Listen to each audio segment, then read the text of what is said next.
A menudo pensamos en la historia, ya sabéis, como una simple colección de fechas y páginas polvorientas. Pero a ver, en realidad es un viaje absolutamente fascinante hacia los cimientos de nuestra propia existencia. Vamos a empezar este recorrido para desentrañar cómo vivían, cómo comerciaban y gobernaban las primeras grandes sociedades. Y al reconstruir todo este mundo, vamos a ver que aunque parezca súper lejano, está asombrosamente cerca de nuestra realidad actual. Y aquí surge una pregunta fundamental, que de hecho sirve como ancla perfecta para toda esta exploración. ¿Por qué es necesario estudiar las civilizaciones antiguas? Es decir, ¿por qué invertir tiempo en mirar hacia atrás, sobre todo cuando el mundo moderno avanza tan deprisa?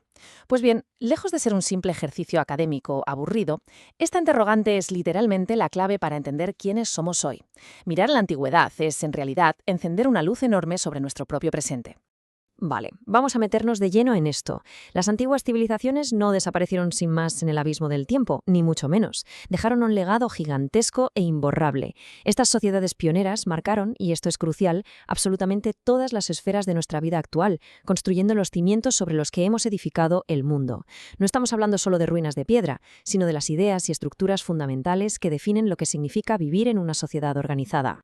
Si observamos con un poco más de atención, áreas enteras de nuestra vida están totalmente moldeadas por herencias del pasado.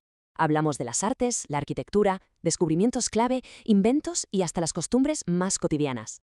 Fijaos en las formas en que estructuramos nuestros edificios o las herramientas conceptuales que usamos a diario. Incluso esos pequeños hábitos que repetimos sin pensar son una herencia directa de épocas pasadas. Son fuerzas muy activas que a día de hoy siguen dando forma a la existencia moderna. Así que, el punto crucial aquí es que el verdadero poder de este legado reside en su dualidad. Por un lado, claro, tenemos lo visible, esos majestuosos monumentos milenarios que aún atraen a multitudes, como un imán. Pero por otro lado, existen raíces invisibles que son, bueno, quizá muchísimo más poderosas. Nos referimos a las dinámicas sociales y los hábitos que practicamos a diario, repitiendo patrones establecidos hace miles de años sin siquiera darnos cuenta. Y esa mezcla, lo tangible con lo cultural, es lo que hace que este análisis sea tan revelador.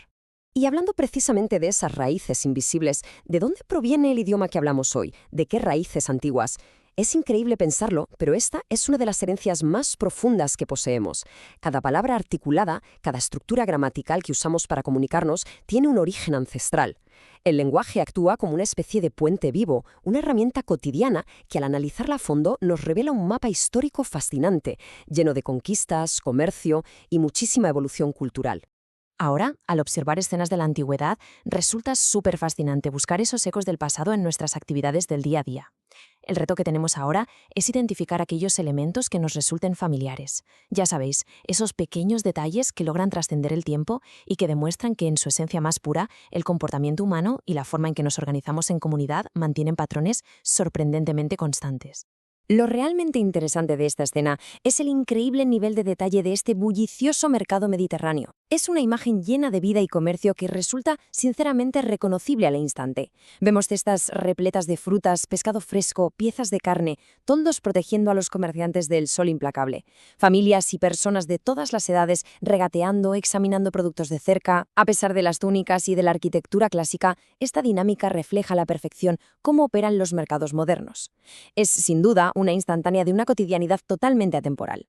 Y esto ilustra de manera brillante la inmensa escala logística que tenía aquel mundo. Aquí vemos a los fenicios trabajando en equipo, sudando para estibar fardos pesados y organizar mercancías en un gran barco mercante. Porque, a ver, la antigüedad no era un simple conjunto de pueblos aislados, para nada. Estas rutas marítimas eran las verdaderas autopistas de la época, grandes y complejas conexiones que atravesaban continentes enteros y permitían un flujo constante y vital de bienes y conocimientos. Pero ojo, porque esta vasta red facilitó algo muchísimo más grande que el simple comercio de objetos. Todo este mundo tan variado se caracterizaba por un intercambio constante de ideas, de productos y de estilos de vida.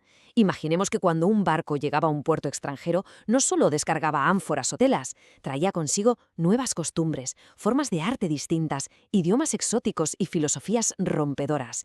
Este dinamismo multicultural enriqueció profundamente a las civilizaciones, creando una especie de red global temprana donde las perspectivas evolucionaban de manera conjunta. Pasemos a ver cómo esto encaja en otra esfera que es fundamental para cualquier sociedad: la política. Fijaos en la intensidad de este debate en el Senado de Roma. Tenemos a un senador en primer plano, con el brazo extendido, argumentando de manera totalmente vehemente. Mientras tanto, los demás escuchan con rostros súper concentrados, todos ataviados con sus características togas. Esto representa la organización cívica en estado puro, la toma de decisiones complejas. Es un intenso mundo de deliberación y administración pública que, por supuesto, también nos ha legado su inmensa influencia hasta nuestros días. Entonces, el panorama general que emerge de todo esto es el de una era antigua sumamente diversa y, sobre todo, interconectada. Vamos desde la actividad incesante de los mercados locales y esos incansables navegantes que prácticamente unían el mundo, hasta los apasionados y acalorados debates políticos que daban forma a la mismísima ley. Toda esta combinación de vida cotidiana, expansión económica y desarrollo político fue lo que realmente creó el ecosistema vibrante de progreso humano continuo que estamos analizando hoy. Para terminar este recorrido, vale la pena hacer un pequeño ejercicio de imaginación y preguntarnos, ¿nos habría gustado vivir en esa época? ¿Estar en medio de la construcción de las pirámides? ¿Sentir la adrenalina de las carreras de carros romanas? ¿O presenciar un drama en el antiguo teatro de Atenas? Después de analizar cómo estos mercados, estas rutas y sistemas moldearon nuestro presente, resulta casi inevitable querer ponerse en los zapatos de aquellos ciudadanos. Y es que la magnificencia de la antigüedad nos demuestra algo de forma rotunda. La historia no es solo un estudio frío del pasado, sino una asombrosa aventura humana que indudablemente sigue capturando nuestra imaginación. ¿Verdad que da que pensar?